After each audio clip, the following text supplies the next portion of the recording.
മാന്യപ്രേക്ഷകർക്ക് നമസ്കാരം. ഇസ്രായേലി പ്രധാനമന്ത്രി ലേറ്റസ്റ്റ് ആയിട്ട് ഇറാനിയൻ ജനതയോട് നടത്തിയിട്ടുള്ള ഒരു പ്രസംഗത്തിന്റെ പരിഭാഷ ഞാനൊന്ന് വായിച്ചു കേൾപ്പിക്കാം. നമ്മളിവിടെ കൊടുത്തിരിക്കുന്നത് അദ്ദേഹത്തിന്റെ ഇൻസ്റ്റഗ്രാമില് ലേറ്റസ്റ്റ് ആയിട്ട് പോസ്റ്റ് ചെയ്തിട്ടുള്ളതാണ്. ഞാൻ അതിന്റെ പരിഭാഷ ഒന്ന് വായിച്ചു കേൾപ്പിക്കാം. ഇറാനിയൻ ജനതയോട് ഇസ്രായേലി പ്രധാനമന്ത്രിയാണ് കേട്ടോ ഈ പ്രസംഗം നടത്തുന്നത്. ഇറാനിയൻ ജനതയോട് ഞാൻ പറയുന്നു, ദശകങ്ങളായി ഞാൻ നിങ്ങളോടും നിങ്ങൾക്ക് വേണ്ടിയും സംസാരിക്കുന്നു. സത്യത്തിന്റെ നിമിഷം വരുന്നു. ഞങ്ങൾ ഇറാനെ മോചിപ്പിക്കാൻ ശ്രമിക്കുന്നു. ഇറാനെ സ്വേച്ഛാധിപത്യത്തിന്റെ നുഖത്തിൽ നിന്ന് മോചിപ്പിക്കാനും അതിനൊപ്പം സമാധാനത്തോടെ ജീവിക്കാനും. എന്നിരുന്നാലും ആത്യന്തികമായി ഈ വിമോചനം നിങ്ങളെ ആശ്രയിച്ചിരിക്കും. ഇത്രയും സഹിച്ച ധീരരായ ഇറാനിയൻ ജനതയും ഇസ്രായേലും ധീരരായ സുഹൃത്തുക്കളായി മടങ്ങി വരുന്ന ദിവസം വിദൂരമല്ലെന്ന് ഞാൻ വിശ്വസിക്കുന്നു. പടിഞ്ഞാറൻ തലസ്ഥാനങ്ങളിൽ പതാകകൾ ഒരുമിച്ച് ആടുന്നത് കാണുന്നവർ, സിംഹത്തിന്റെയും സൂര്യന്റെയും ഇറാനിയൻ പതാക, ഇസ്രായേൽ നക്ഷത്ര പതാക, ഇറാനിയൻ പ്രവാസികളും ജൂതന്മാരും തമ്മിലുള്ള നൃത്തവും ഊഷ്മളമായ ആലിംഗനങ്ങളും കാണുന്നവർ ആഴത്തിൽ വികാരഭരിതരാകുന്നു. അത് ഭാവിയെക്കുറിച്ച് വലിയ പ്രതീക്ഷ നൽകുന്നു. നമ്മുടെ വിജയം ലോകമെമ്പാടും ആണവ ഭീഷണി നീക്കം ചെയ്യുക മാത്രമല്ല, ഇസ്രായേലിനും ഇറാനിനും ഇടയിൽ സമാധാനം മാത്രമല്ല, നമുക്ക് ചുറ്റും സമാധാന വലയത്തിന്റെ വികാസവും കൊണ്ടുവരും. ഇസ്രായേൽ ചായ്. ഒന്നൊന്നര പ്രസംഗമാണ് ഇദ്ദേഹം നടത്തിയിട്ടുള്ളത്. ഇത് ഇറാനിയൻ ജനതയോട് നടത്തിയതാ. ഇറാനിയൻ ജനതയോട് പറയാ, അവരുടെ സമാധാനത്തിന് വേണ്ടിയാണ് ഞങ്ങൾ ഈ ശ്രമങ്ങളൊക്കെ തന്നെ നടത്തുന്നത്. നിങ്ങളാണ് സ്വാതന്ത്ര്യത്തിലേക്ക് വരാൻ പോകുന്നത്.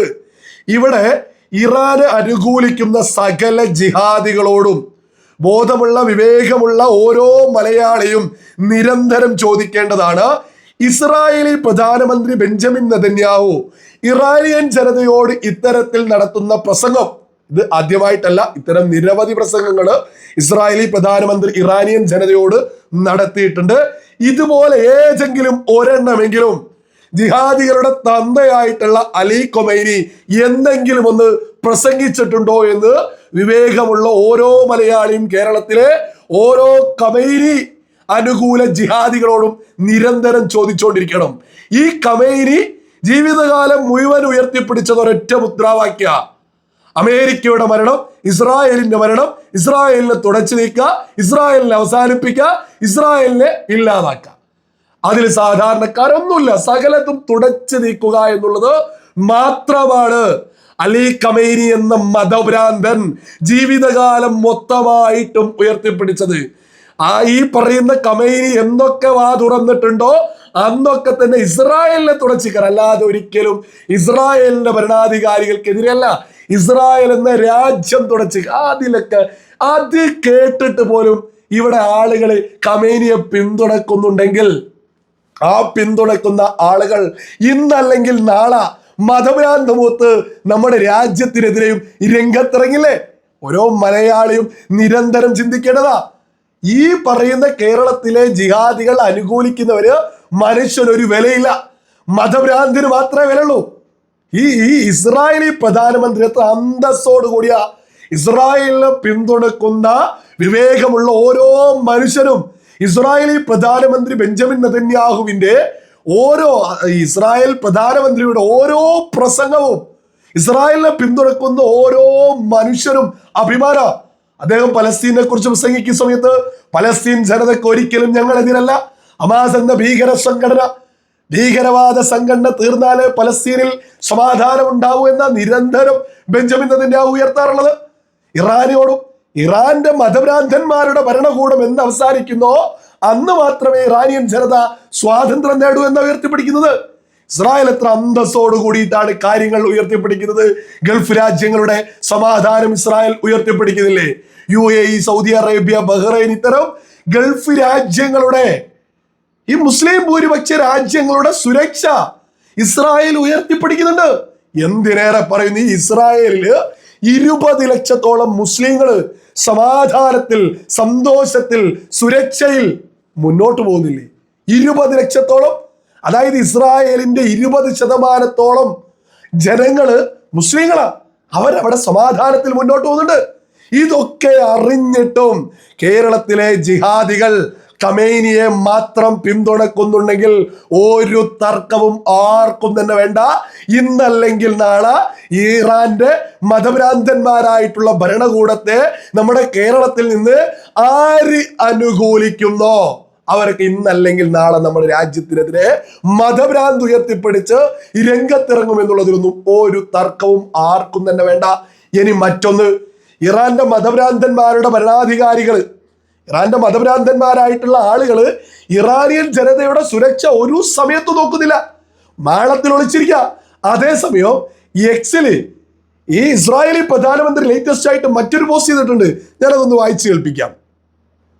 ഇന്നലെ ഞാൻ ആരോഗ്യമന്ത്രി ഹൈം കാറ്റ്സിനൊപ്പം ദേശീയ ആരോഗ്യ കമ്മീഷൻ സന്ദർശിച്ചു.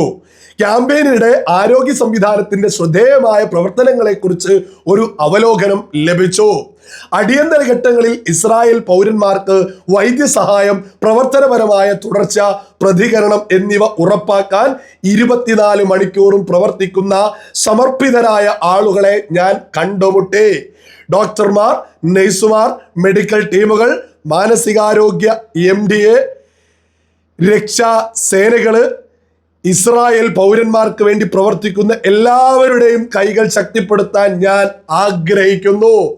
അതായത് ഇസ്രായേൽ ഇന്ന് നിലവില് ഇറാനെ ലക്ഷ്യം വെച്ച് വലിയ ആക്രമണങ്ങൾ നടത്തുമ്പോഴും ഇസ്രായേലി പ്രധാനമന്ത്രി ഇസ്രായേലി ജനതയുടെ ഓരോ നിമിഷവും ഇസ്രായേലി ജനതയ്ക്ക് വേണ്ടിയിട്ടും ഇടപെടലുകൾ നടത്തുന്നുണ്ട്. ലോകത്ത് എത്രത്തോളം അന്താരാഷ്ട്ര മാധ്യമങ്ങളുണ്ട്, ഏതിലെങ്കിലും ഒന്നിലെങ്കിലും പേരിലെങ്കിലും ഈ പറയുന്ന അലി ഖമൈനി മതഭ്രാന്തന്മാരായിട്ടുള്ള, ഖമൈനി തീർന്നു, ബാക്കി വരുന്ന അവിടെയുള്ള മതഭ്രാന്തന്മാര് ഇറാനിയൻ ജനതയ്ക്ക് വേണ്ടി ഏതെങ്കിലും ഒരു സമയത്ത് എന്തെങ്കിലും ഒരു പ്രവൃത്തി ചെയ്യുന്നത് നിങ്ങൾ ആരെങ്കിലും കേട്ടോ? അവരിപ്പോ എന്താ ചെയ്തുകൊണ്ടിരിക്കുന്നത്? മുസ്ലിം ഭൂരിപക്ഷ രാജ്യങ്ങളായിട്ടുള്ള ഗൾഫ് രാജ്യങ്ങളിലേക്ക് മിസൈലുകൾ അയച്ചുകൊണ്ടിരിക്കുക, മത്സരിച്ച് മിസൈലുകൾ അയച്ചുകൊണ്ടിരിക്കുക. അവിടെയും ഇസ്രായേലിന്റെയും അതേപോലെ തന്നെ അമേരിക്കയുടെയും വ്യോമ പ്രതിരോധ സംവിധാനങ്ങൾ ഉള്ളത് കൊണ്ട് ആ രാജ്യങ്ങളിലെ മുസ്ലിങ്ങൾ സമാധാനത്തിൽ ജീവിച്ച് മുന്നോട്ട് വന്നു. ഇതൊക്കെ ഇവിടെയുള്ള ഓരോ മലയാളികളും വിവേകത്തോടുകൂടി ബോധത്തോടുകൂടി തിരിച്ചറിയേണ്ടതാ. കാരണം മറ്റൊന്നല്ല, നമ്മൾക്കിടയിൽ നിന്ന് ഒരു കാരണവുമില്ലാതെ ഇറാന്റെ മതഭ്രാന്തന്മാരെ പിന്തുണക്കുന്ന ആളുകൾ നമ്മൾക്കിടയിലെ അപകടകാരികളാണ് എന്ന് തിരിച്ചറിയാൻ വേണ്ടിയിട്ടാ ഇസ്രായേലി പ്രധാനമന്ത്രി പ്രസംഗിക്കുന്നതും ഇസ്രായേൽ എന്താണ് ഉയർത്തിപ്പിടിക്കുന്നത് എന്നും ഇസ്രായേൽ മുസ്ലിം ഭൂരിപക്ഷ രാജ്യങ്ങളായിട്ടുള്ള ഗൾഫിനോട് എടുക്കുന്ന സമീപനം എന്താണ് എന്നൊക്കെ നമ്മൾ നിരന്തരം എടുത്ത് മുന്നോട്ട് വെക്കുന്നത്. ഇതൊക്കെ കേട്ടിട്ടെങ്കിലും വിവേകമുള്ള സകല മലയാളികളും ഖമൈനിക്കൊക്കെ വേണ്ടി ആര് രംഗത്തെത്തിയാലും ഒറ്റക്കെട്ടായിട്ട് അത്തരം ആളുകളെ പുച്ഛിച്ചു തള്ളണോ? അവർ നമ്മുടെ രാജ്യത്തെ സംബന്ധിച്ച് ഇന്നല്ലെങ്കിൽ നാളെ മതഭ്രാന്ത് പോത്ത് നമ്മുടെ രാജ്യത്തിന് എതിരെ ഇറങ്ങുമെന്നുള്ളതിലും ഓരോ തർക്കവും ആർക്കും തന്നെ വേണ്ട.